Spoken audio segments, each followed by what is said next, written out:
You look at the last two games and see a small sample size as to where you'd like to see your club moving forward in terms of the defensive ability up in Nashville and then the game against Buffalo with the offense. For sure, I like both of those games. I'm not even sure we didn't play better in Nashville, to tell you the truth. I really like Nashville's team.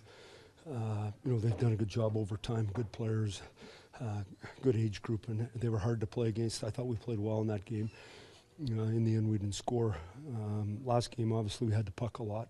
Did a lot of good things, and I thought a lot of our high-end players were really good in the game, and we didn't give up a bunch. I thought it was a good bounce back for Sparky, too. I think it was important for him and good for our team. How encouraged to see some of your injured guys slowly coming back? Well, obviously, that's a huge deal for us. For a while there when we didn't have the four of them, it was different now with just the two of them. But the back end, there's no question about it. Those guys are both good puck movers and good players, and we miss them. And, the National Hockey League is, we talk about all those positions we want. You need a goalie, you need D. Nylander missing today from practice. Do you expect he'll be available?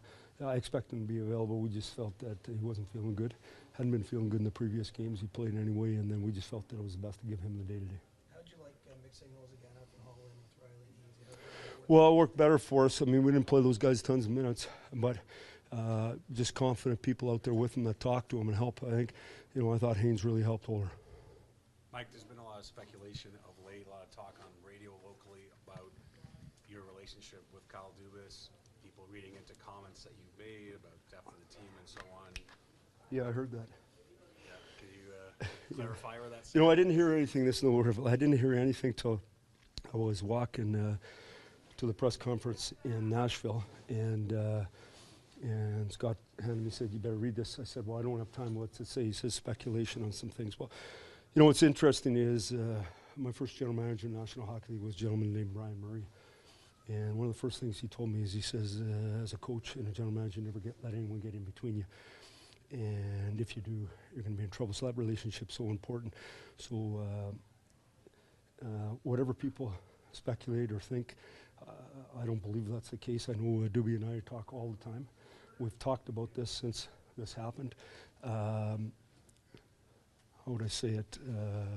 If any of my comments in any way, because I read the article, and I don't read it like that at all, but if any of my comments in any way hurt anybody, and we talked about this the other day with our players, when I come to talk to you, if anybody's wife's reading it the next day and they feel hurt, then you've done the wrong thing.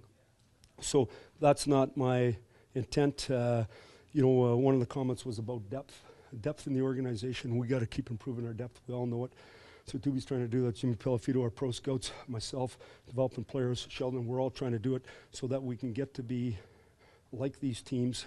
Tampa, to me, just a model of what depth is. And it doesn't matter if you get guys hurt or not hurt.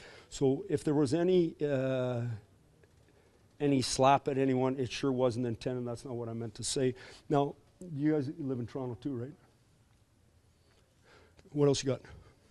Well, there's obviously enough noise around this team, but Eugene Melnick this morning went on radio and questioned the defensive depth, if it's good enough to win the Stanley Cup.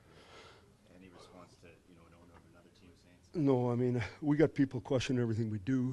I think the great thing about our organization is we have so much fan support because we got all you guys questioning everything we do. I think you get paid to question everything we do, and you get paid to sell.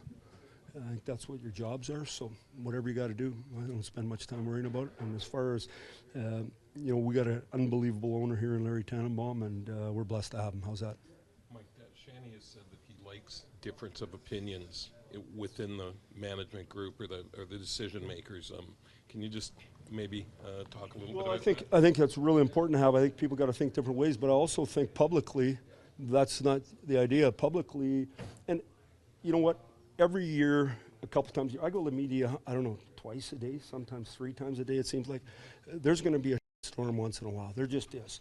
And you'd like to say everything perfect, and sometimes maybe you don't, but the intent. Doobie and my relationship isn't as good now as it's going to be 4 years from now. Mine with Ken Holland wasn't as good in my first year as was in my 10th year, or Brian Murray first as was in my third.